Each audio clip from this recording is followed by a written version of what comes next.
There are moments in life when everything looks fine on the outside, yet something quietly aches within. Moments when you measure your progress against others and feel late to your own life. Moments when comparison steals the peace you worked so hard to build. This is a story about purpose, not the loud kind that demands attention, but the quiet kind that waits patiently to be noticed. A story about grace, earned not through speed, but through honesty. In a small, unremarkable town, there lived a man named Caleb Rowan. He wasn't broken, and he wasn't lost, but somewhere along the way, he began chasing someone else's timeline and forgot how to walk his own. Listen closely. You may recognize parts of yourself along his journey. Caleb Rowan woke each morning before the sun, not because he loved the early hours, but because discipline had become his proof of worth. The world was quiet then. No messages, no noise, no reminders of where others were in their lives. Just the soft hum of a kettle, the pale blue light creeping through the window, and the familiar weight in his chest. From the outside, his life looked steady. He had a job that paid the bills, a small apartment that stayed clean, a routine that rarely broke. People would have called him responsible, reliable, on track. But Caleb didn't measure life that way. He measured it in invisible comparisons. Who was ahead? Who had arrived? Who had already become something? Every scroll on his phone felt like a scoreboard. Someone announcing an engagement, someone celebrating a promotion, someone else finally finding their purpose. Caleb never envied their joy. What hurt was the quiet question that followed every update. Why not me? He wasn't lazy. In fact, he worked harder than most people he knew. He stayed late when others left early. He said no to distractions. He believed in effort, in patience, in discipline. Yet no matter how much he did, it never felt like enough, because someone else always seemed further along. In his mind, life had a timeline, and he was behind. At night he would sit on the edge of his bed and replay the years like missed turns on a map. The degree he chose instead of the one he wanted. The risk he didn't take. The moment he stayed quiet when he should have spoken. These weren't regrets exactly. They were measurements. Proof, he thought, of why others had moved faster. Caleb believed something deeply, even if he never said it out loud. That purpose was a race, and arriving late meant failing. So he pushed himself harder. More structure, more control, less rest. He believed that if he could just close the gap, work a little longer, sacrifice a little more, he would finally feel at peace. But peace never came. Because every time he reached a goal, his eyes shifted immediately to someone else's horizon. On his walk to work, he passed the same park each morning.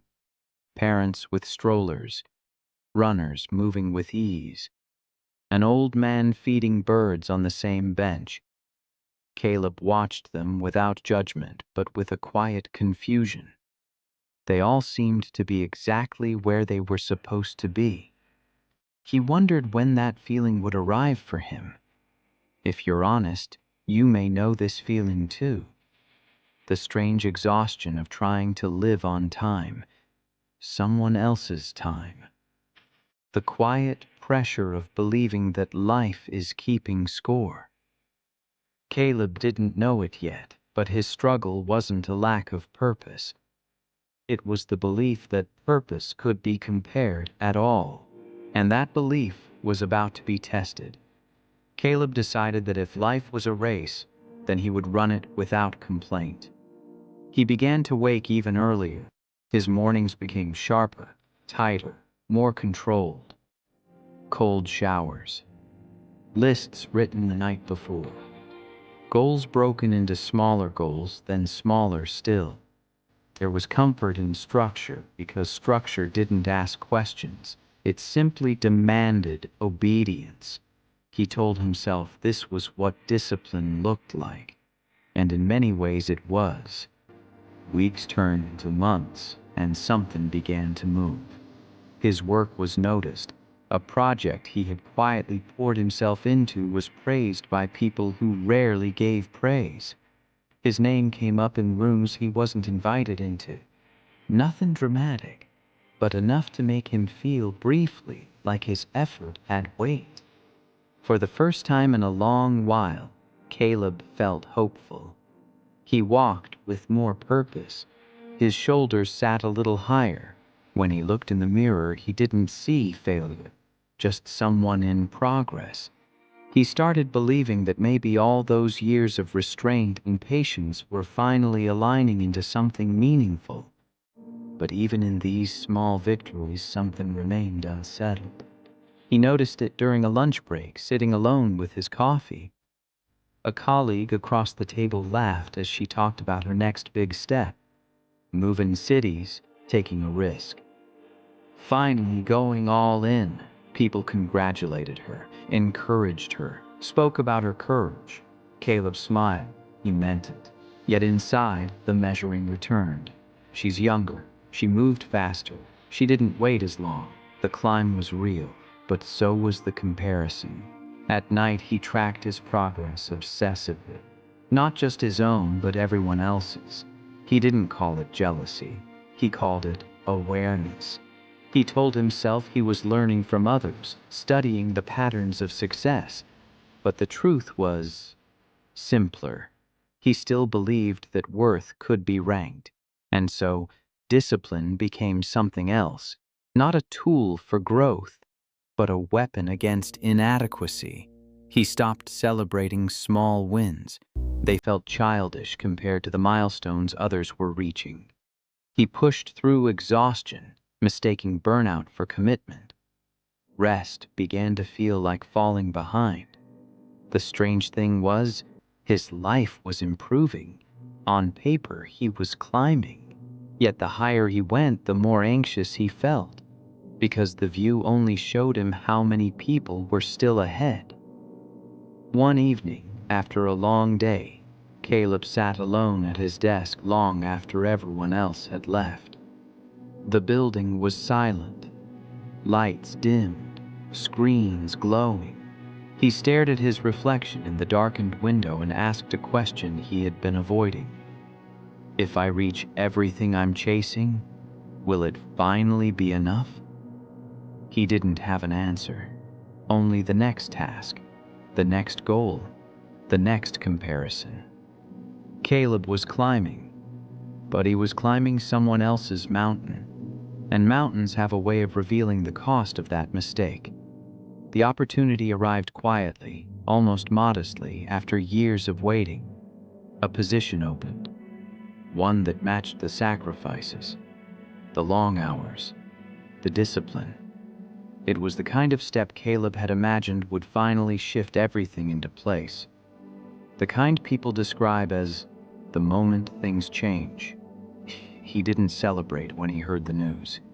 He didn't tell anyone.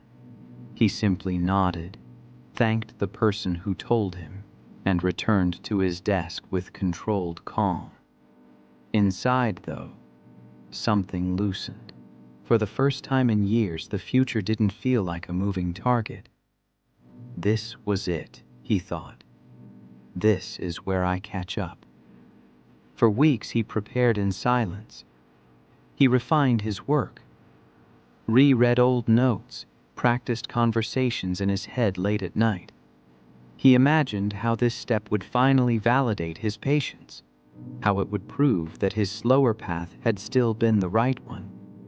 Then, without drama, it ended. A short meeting, polite words, a careful explanation that didn't quite explain anything. The decision had gone another way. Someone else had been chosen, someone with a different background, a different kind of confidence. a different story. Caleb listened. He nodded. He thanked them again. And then he walked out into the hallway where the air felt thinner than before. There was no anger at first, no explosion, just confusion. The kind that leaves you standing still long after everyone else has moved on. His mind replayed the conversation again and again, searching for a crack, some place where it could make sense. But there was none. That evening, the familiar weight returned, heavier this time. Not just disappointment, but something deeper.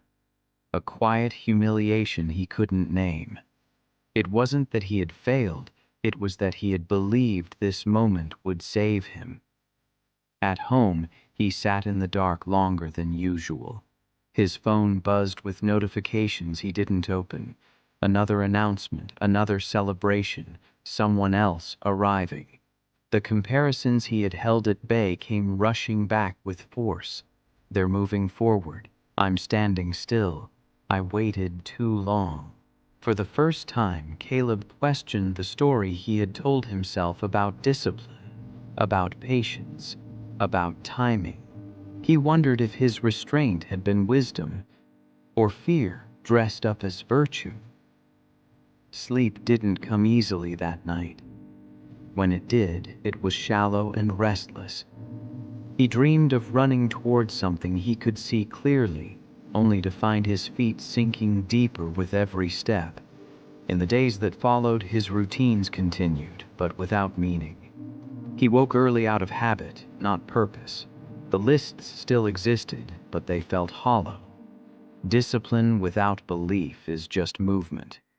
Something inside him had cracked. Not loudly, not visibly, but in a way that changes how you see yourself. Caleb had reached the point every climber eventually faces, the moment when effort no longer guarantees direction. And the collapse wasn't the loss of the opportunity. It was the loss of the story he had been living by. After the collapse, time stopped behaving the way it used to. Days still passed, but they felt indistinct, like pages in a book he wasn't really reading. Caleb moved through them quietly, automatically, carrying an invisible weight that no one else could see. To the world, nothing had changed. To him, everything had. The past began to speak louder than the present. He replayed old moments with cruel precision, not just the obvious ones, the missed opportunity, the failed step, but smaller choices he had barely noticed at the time.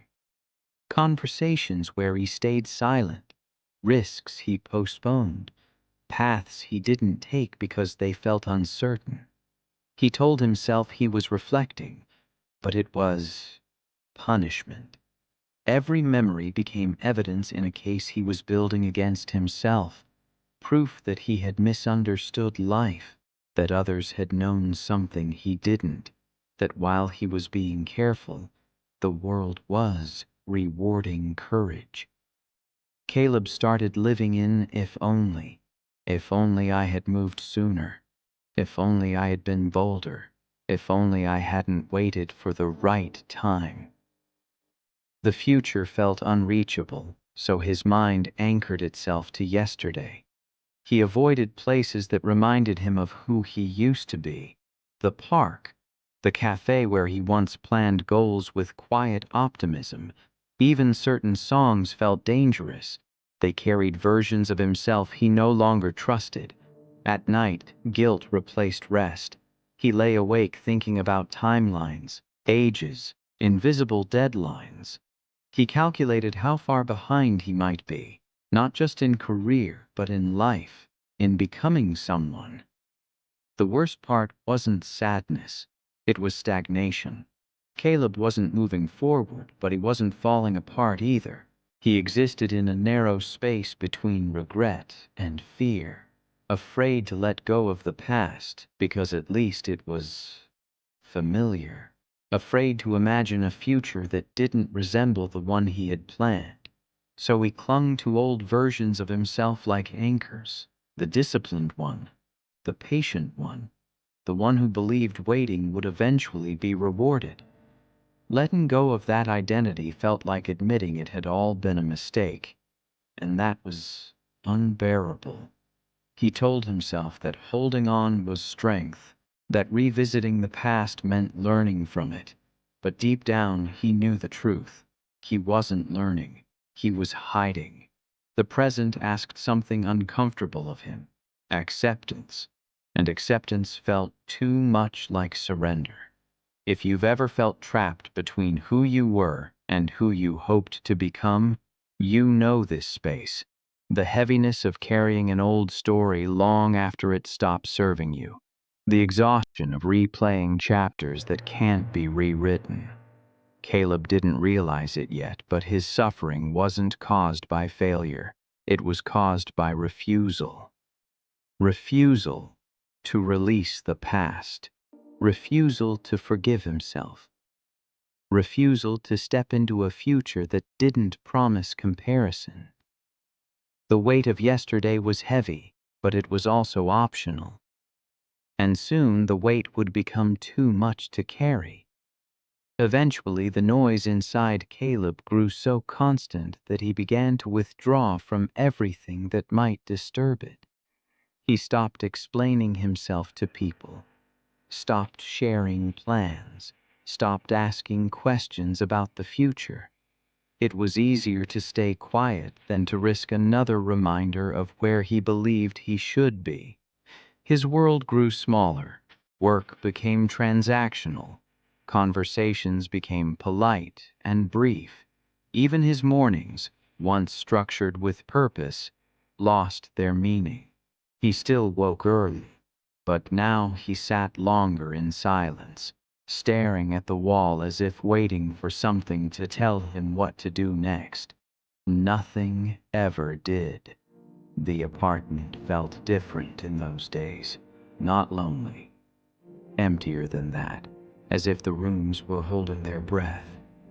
The desk where he once mapped his ambitions now collected dust. The lists remained unfinished, not because he was tired, but because he no longer knew what they were for. This was the lowest point, not dramatic, not visible, just quiet erosion. Caleb wasn't sad in the way people recognize. He wasn't crying or breaking down. He was numb. And numbness has a way of convincing you that this is simply how life is now. He avoided mirrors when he could, not because he disliked what he saw, but because he didn't recognize it. The discipline was still there, but it felt mechanical, like a habit left behind after the belief had moved out. Some evenings he would sit on the floor with his back against the couch, lights off, phone face down. Hours passed without him noticing. Thoughts drifted in and out without direction. He wasn't thinking about solutions anymore. He was waiting, waiting for the ache to fade, waiting for clarity, waiting for himself to return. This is the place many people reach without realizing it. The space where effort has stopped, but healing hasn't begun. Where the past has lost its grip, but the future hasn't opened its door. Caleb believed he had reached the end of something. In truth, he was standing at the edge of change. But change doesn't announce itself with certainty. It arrives quietly, disguised as stillness, as exhaustion, as the realization that what you've been doing no longer works. One afternoon, as rain tapped gently against the windows, Caleb noticed something strange. He felt tired of carrying the weight. Not angry, not bitter, just tired. The thought surprised him. It wasn't despair, it was honesty. For the first time, he didn't want to fix anything, prove anything, chase anything. He simply wanted rest, and in that desire, small, fragile, unremarkable, was the first opening. The moment before movement becomes possible. The moment before the room, once empty, makes space for something new.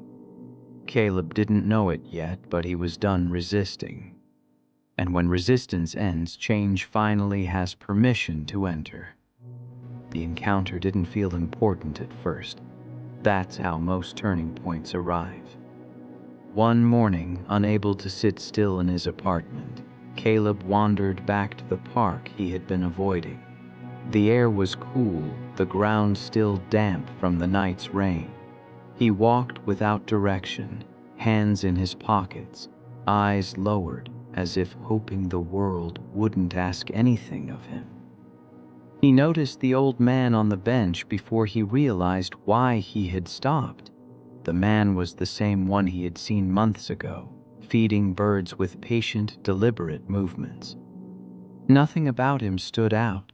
No wisdom in his posture, no dramatic presence, just calm, unrushed, as if time behaved differently around him. Caleb sat at the far end of the bench, leaving space between them. Silence settled naturally. The birds fluttered in and out, unafraid. After a while, the man spoke, not looking at Caleb, not interrupting anything. "You walk like you're late," he said gently. The words landed with unexpected weight. Caleb smiled politely, unsure how to respond. "I guess I am," he said. "Late to something." The man nodded, still watching the birds. "Most people are," he replied. "They just don't all admit it." They sat there longer, the silence no longer uncomfortable. Eventually, the old man turned slightly, as if remembering something. "You know," he said, "I spent half my life trying to catch up, and the other half learning there was nothing to catch." Caleb felt something shift, not sharply, but enough to notice. "What do you mean?" he asked. The man shrugged. "I mean, everyone's path looks fast when you're watching from the side, but you don't see the weight they carry. You only see the movement." Caleb stared ahead, the words echoing somewhere deeper than thought. The man continued, still calm, still unassuming. "You seem disciplined. That's rare. But discipline works best when it's rooted in care, not comparison." There was no advice, no instruction, just reflection, like looking into water and seeing yourself clearly for the first time. Before Caleb could respond, the man stood, brushing crumbs from his hands.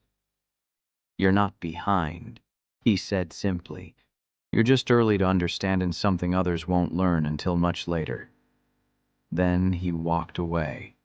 No name exchanged, no closure offered. Caleb sat there long after, replaying the conversation. Not with urgency, but with curiosity. The words didn't demand belief. They invited consideration. For the first time in months, his thoughts weren't about what he had lost. They were about what he had misunderstood. If you've ever had a moment like this, a quiet sentence from a stranger, a line from a book, a passing thought that stays, you know how powerful it can be.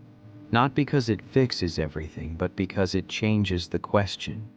Caleb had been asking, "Why am I behind?" Now another question appeared.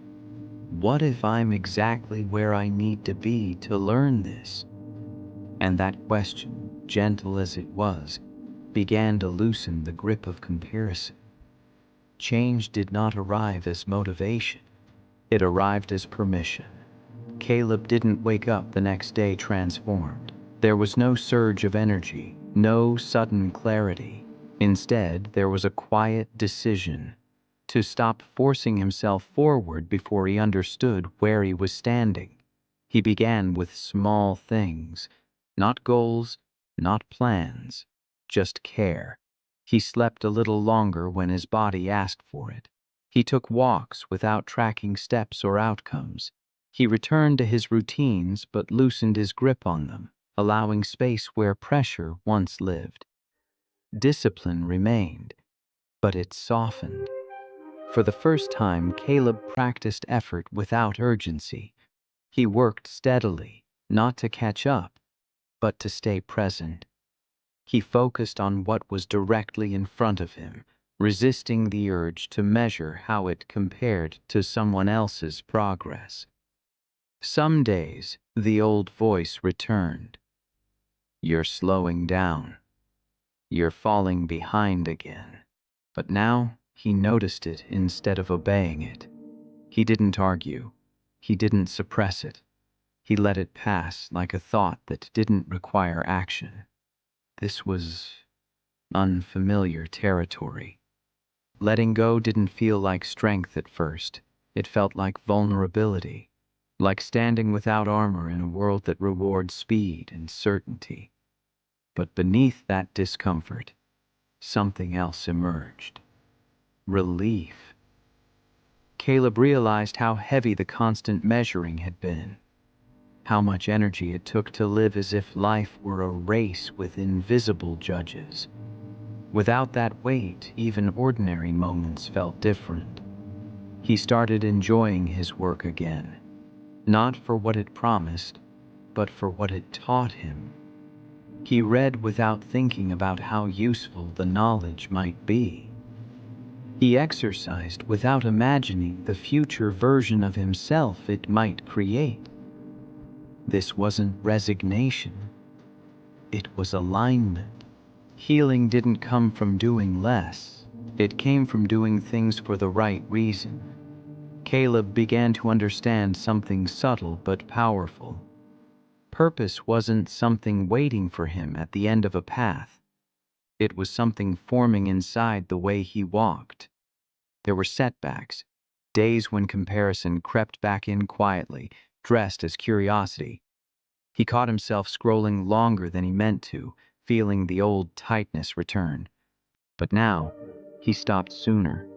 He chose presence over proof, consistency over intensity, grace over self-criticism.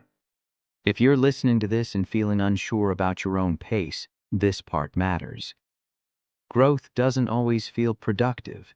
Sometimes it feels like standing still while the world rushes past. But standing still, when chosen intentionally, is not stagnation. It's grounding. Caleb wasn't becoming someone new. He was returning to himself, stripped of timelines that didn't belong to him. And for the first time in a long while, his life didn't feel late. It felt honest. Peace, Caleb learned, is not the absence of struggle. It is the presence of choice. Just when his days began to feel lighter, the old voice returned, not loudly, not dramatically, but with familiarity. It surfaced in moments of distraction, in passing comments, in updates he didn't mean to see, but saw anyway. Someone he once compared himself to announced a major milestone, the kind that once would have unraveled him. For a moment his chest tightened. The old measurement instinct stirred. See? They didn't slow down. You did.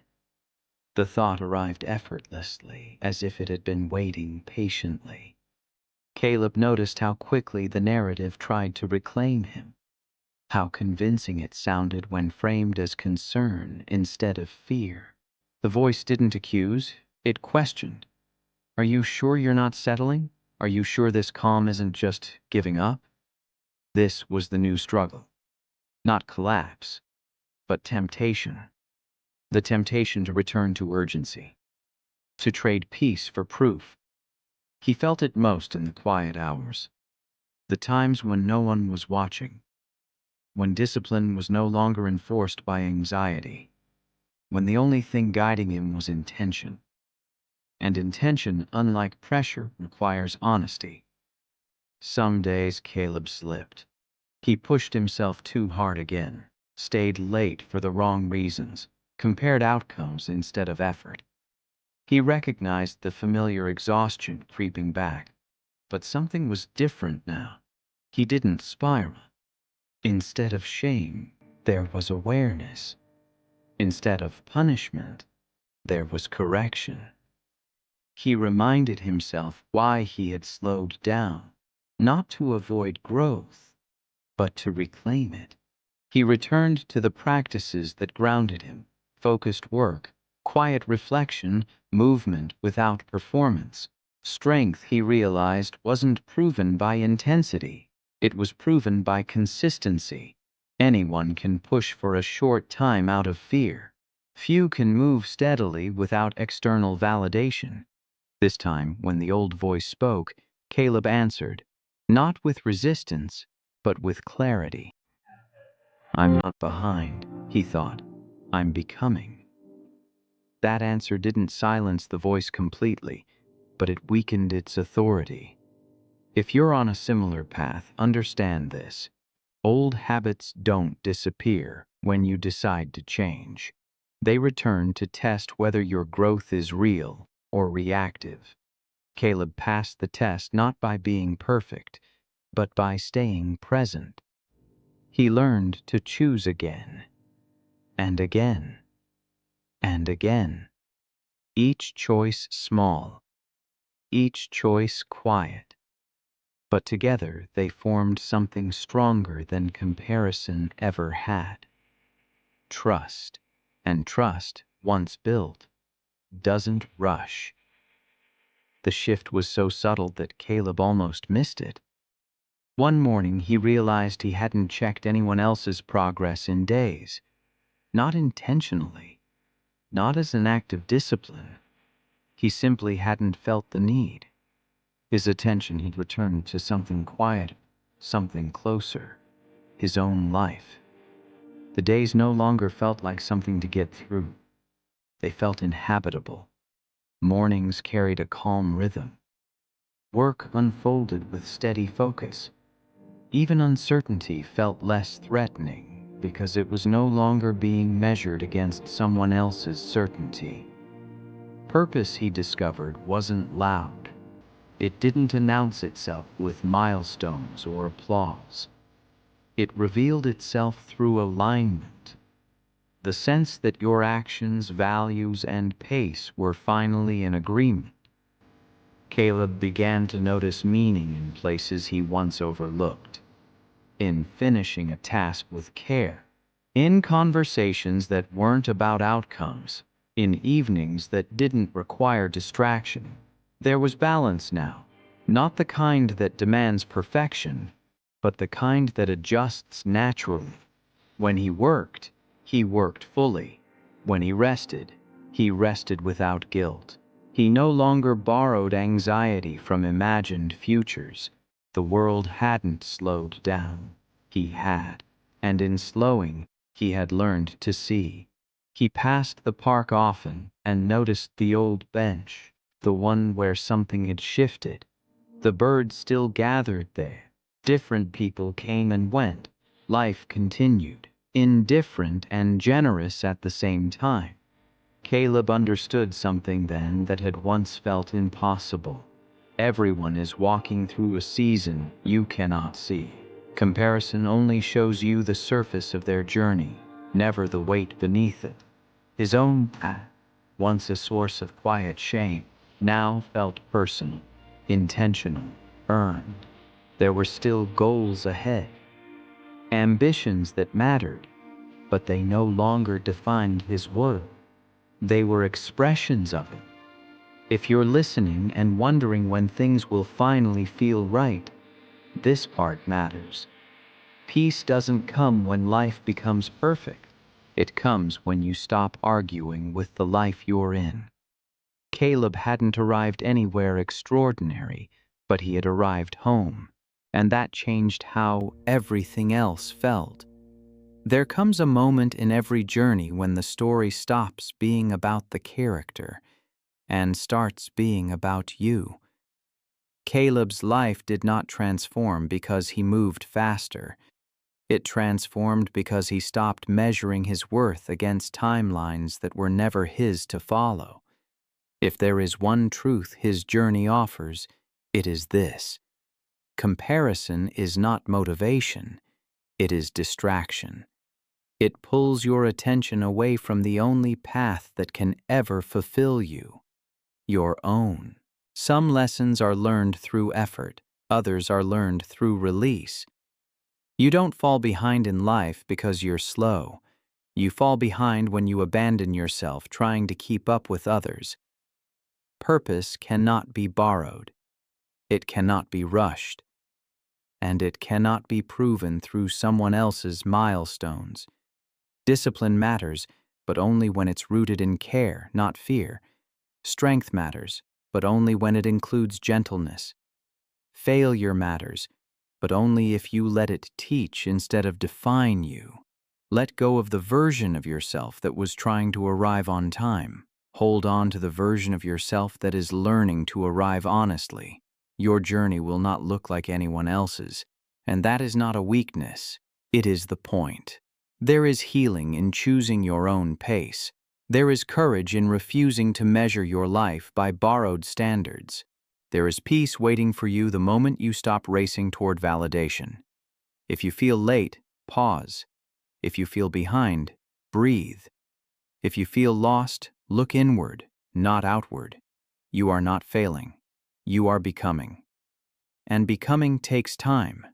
So walk your path with discipline, but also with grace, with effort, but also with forgiveness.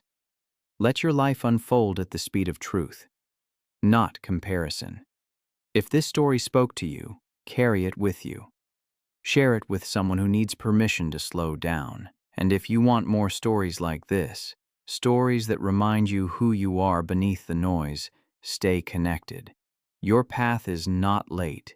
It is yours, and that has always been enough.